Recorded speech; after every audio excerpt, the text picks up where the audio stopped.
Qui s'attendait à une dinguerie pareille?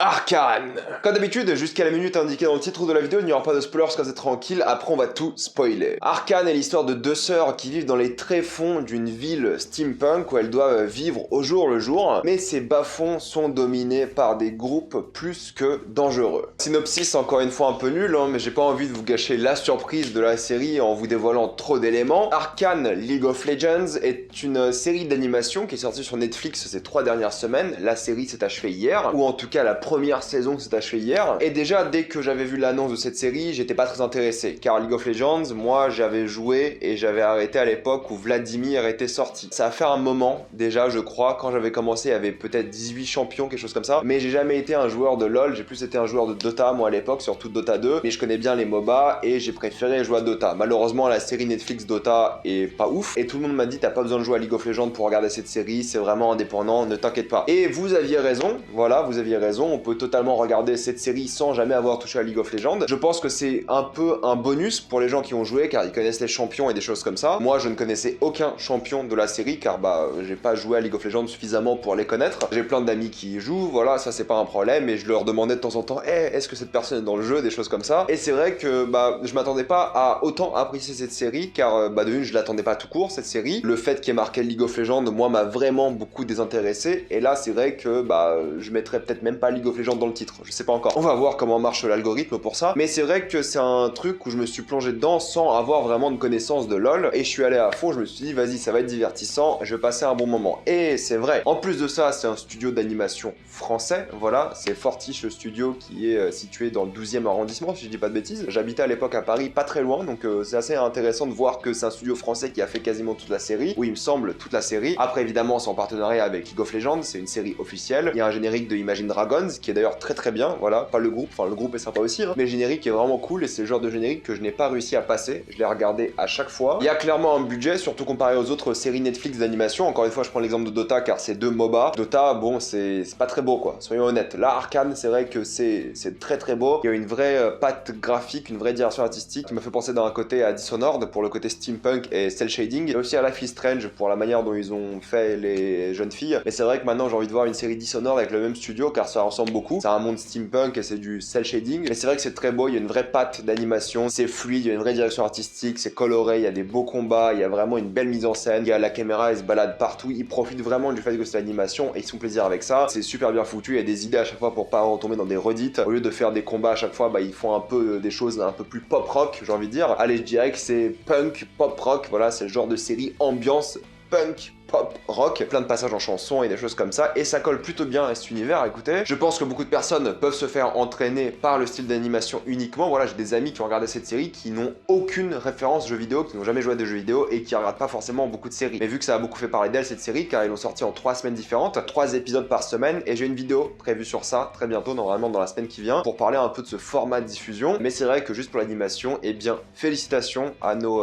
compatriotes qui ont fait un très bon travail, c'est du très lourd. Maintenant c'est vrai que même si c'est beau, il n'y a pas de scénario, ça sert à rien. Et étonnamment, il y a un scénario qui est plus que bon, je trouve. Je l'ai vraiment trouvé extrêmement divertissant et bien écrit. 9 épisodes, le rythme est génial, je me suis pas du tout ennuyé, et c'est vrai que j'ai regardé ça semaine par semaine. C'est pas trop mon style, d'habitude je fais un binge-watching de tout, mais là, vu qu'il y avait 3 épisodes, à chaque fois que tu regardais 2 heures de série, c'est comme regarder un film de manière hebdomadaire, et j'ai beaucoup aimé ce format de diffusion pour le coup, et du coup j'ai trouvé le rythme vraiment parfait, car en plus les actes, donc ils appelaient ça des actes, il y avait 3 actes, les 3 premiers épisodes, les 3 épisodes d'après, et les 3 derniers épisodes, ils les ont vraiment bien délimités. Tu vois que la série a été faite pour sortir presque en 3 actes. Du bon travail sur ça, et c'est que l'histoire de manière générale est entraînante et divertissante. T'as envie de connaître les personnages, t'as envie de connaître le monde, ce monde steampunk qui a de la politique, les bas-fonds qui ont des gangs, de la mafia, et chaque monde est complètement différent et vraiment bien représenté à l'écran, et ça qui est cool, c'est que t'as envie d'en savoir plus sur le monde alors que t'en sais rien de League of Legends. Vraiment, t'as juste envie de connaître le monde, connaître les personnages, connaître les différents clans et choses comme ça, c'est génial de ce point de vue-là. Le world building building est génial et tu t'attaches à tous les personnages. Vraiment, ils ont tous une belle évolution, tu t'attaches à tous, ils ont une bonne alchimie, c'est vraiment réussi de ce point de vue-là, il n'y a rien à dire. La musique est aussi très bien, il n'y a rien à dire, c'est un bon mélange de tout ce qui est bon dans une série en fait. Et je trouve que les acteurs se sont vraiment donnés à fond aussi. Tu vois qu'il y a du budget quand même dans la série, tu vois, hein, ça se ressent, surtout comparé encore une fois aux autres séries. Tu vois que les acteurs sont aussi donnés à fond, c'est pas forcément des noms très connus, mais ils se sont donnés à fond. C'est avant tout des spécialistes de l'animation, ils font beaucoup de voix pour ça. Vu que ça parle de politique, ça va parler de corruption, vu que ça parle de mafieux, de gangsters, ça va parler de trahison, ça va parler d'une relation père-fille qui est géniale, d'une relation familiale aussi, ça va parler d'amitié, de traumatisme, ça va parler de folie, de plein de thématiques vraiment pour adultes qui rendent très bien, et j'aime beaucoup la manière dont la série devient de plus en plus sombre, ça devient de plus en plus mature, et j'ai vraiment apprécié cela. Et ça donne vraiment envie de voir une suite. Alors une suite déjà à cette saison, mais ça ouvre aussi la possibilité de faire plein d'autres séries d'animation au budget, voilà, pas que League of Legends, mais je suis très curieux de voir d'autres séries dans l'univers de League of Legends. Moi j'aimerais beaucoup aussi, alors que encore une fois j'en ai vraiment rien à faire de cet univers. Donc pour conclure, Arcane saison 1, espérons-le, est vraiment une excellente série d'animation. Je ne m'attendais pas à autant l'apprécier. Des bons personnages, une belle direction artistique, une animation très fluide avec beaucoup d'originalité, de créativité, une super musique, un générique, on s'en lasse pas du tout. J'étais à fond tout le long, voilà, 9 épisodes, c'est passé super vite alors que c'est des épisodes de 40 minutes. Et à rien à dire, pour moi c'est vraiment une petite perle. Ça m'étonne même pas que beaucoup d'entre vous aient dit que c'est un coup de cœur. Je comprends tout à fait et je vous la recommande beaucoup. C'est une série vraiment pour tout le monde, que vous aimiez ou pas les jeux vidéo, les séries d'animation. C'est une série assez universelle, grand public, et tout le monde peut l'apprécier à sa juste valeur, car c'est d'après moi une très bonne série et vous devez foncer la regarder. Avant de passer en spoiler, j'aimerais vous parler de quelque chose rapidement. NordPass, qui sponsorise cette vidéo, est un gestionnaire de mots de passe nouvelle génération qui allie simplicité et sécurité. Vous utilisez sûrement comme moi beaucoup de réseaux sociaux, et c'est vrai que des fois nos mots de passe sont volés, des fois notre identité peut aussi être volée. S'ils ont accès à vos réseaux sociaux, ils peuvent avoir accès à votre numéro de téléphone, à votre adresse, à votre nom, à votre mot de passe évidemment, à vos informations de paiement, carte bancaire, et c'est évidemment très dangereux. Vol d'identité ou vol de carte bancaire, ça peut être extrêmement problématique pour vous. C'est là que NordPass intervient, car vous pouvez stocker tous vos mots de passe de manière sécurisée au même endroit, mais aussi vos identifiants et votre carte bleue, afin de facilement payer sans jamais devoir retoucher à votre carte bleue. Tout est automatique et super simple à utiliser. En plus de ça, NordPass vous met en garde face aux sites que vous ne devriez pas utiliser et vous tient au courant si vos données personnelles ont été retrouvées quelque part sur internet. En plus, maintenant nous utilisons de plus en plus de services de streaming, il y en a de nouveaux qui arrivent et on est abonné à plein de différents services, et c'est vrai que des fois c'est difficile de gérer tous les mots de passe, car il faut à chaque fois avoir un mot de passe différent. Vous pouvez pas avoir le même mot de passe pour tous les comptes, et vous pouvez pas faire des variations en changeant une lettre ou deux. Et c'est là que NordPass intervient, car NordPass vous propose des mots de passe sécurisés et automatiques. Vous n'avez pas à vous prendre la tête, vous appuyez sur un bouton et NordPass vous génère un super mot de passe fort qui est sécurisé, et NordPass se rappelle de vos identifiants et de vos mots de passe tout en permettant de générer de super mots de passe. C'est là que Password Health de NordPass intervient, ça permet de juger la qualité de vos mots de passe en vous disant s'ils sont suffisamment puissants ou non. Et des fois vous avez envie de partager votre compte à quelqu'un et c'est pas du tout sécurisé d'envoyer vos mots de passe via un système d'application de discussion ou par mail. Avec NordPass, vous pouvez envoyer votre mot de passe à quelqu'un d'autre de manière extrêmement sécurisée. Profitez de 70% de réduction avec le code promo RegLeGorilla ou en cliquant sur le lien dans la description et dans le commentaire épinglé, et en plus de ça vous avez le droit à un mois gratuit supplémentaire. C'est disponible sur tous vos appareils et si vous n'êtes pas satisfait sous 30 jours, vous êtes remboursé. Et maintenant, on passe en spoiler.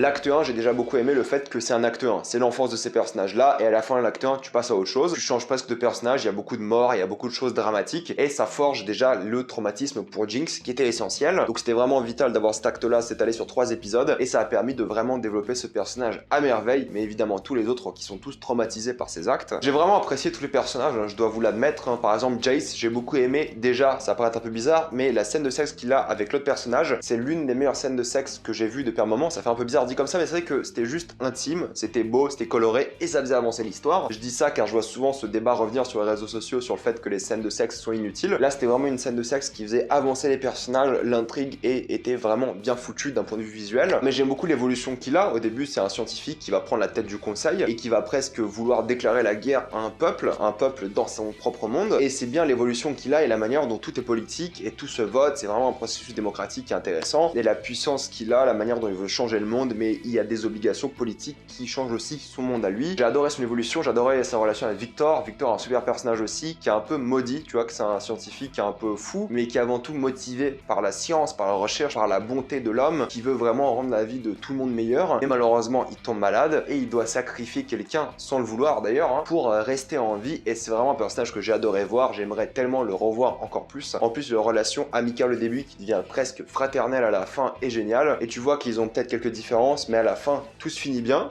Plus ou moins. Peut-être une petite déception par rapport à Echo qui aurait peut-être mérité plus de développement. Tu vois que eux ils le gardent pour la saison 2 parce que je connais pas League of Legends, du coup je connais pas ce personnage, mais j'aurais aimé le voir un peu plus et voir son monde un peu plus. Pourquoi est-ce que c'était un terroriste et des choses comme ça. Quelles étaient ses raisons? Parce qu'il y a vraiment des raisons derrière et ils vont, j'espère, les explorer dans la saison 2. Aussi un peu déçu par Caitlyn, tu vois qu'elle a une relation un peu amoureuse avec Vi, mais c'est vrai qu'elle est pas trop développée. Je pense qu'on la développera encore plus dans la saison 2, mais c'est vrai que j'aurais aimé en avoir plus avec elle. La relation que j'ai trouvée étonnamment touchante, c'est celle de Silco et de Jinx. C'était la vraie relation père-fille de la série et la fin est assez touchante. J'ai vraiment trouvé ça poignant et j'ai beaucoup aimé la manière dont cet homme-là est le boss des bas-fonds et à quel point sa vie bascule pour l'amour de sa fille adoptive. Et la confrontation finale entre Jinx et Vi est magnifique car encore une fois, c'est une histoire de famille. Tu vois qu'elles ont toutes les deux du mal, elles sont toutes les deux traumatisées, surtout Jinx qui est tombée dans cette folie depuis et qui va littéralement péter un câble à la fin et détruire le conseil. C'est vrai que j'étais très touché par cette confrontation finale parce que tu vois les démons intérieurs de cette personne et au fait, même s'il est complètement taré,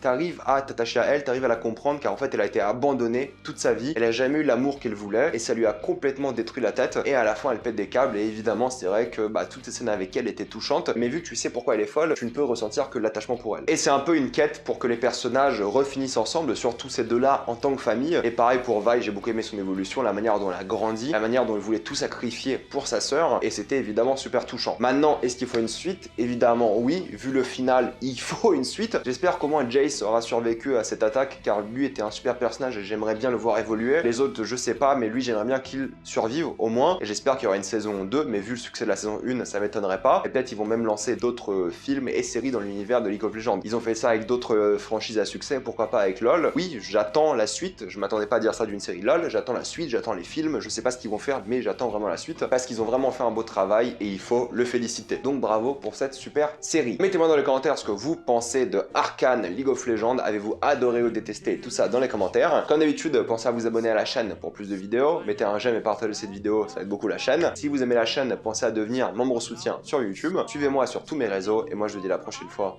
salut à tous.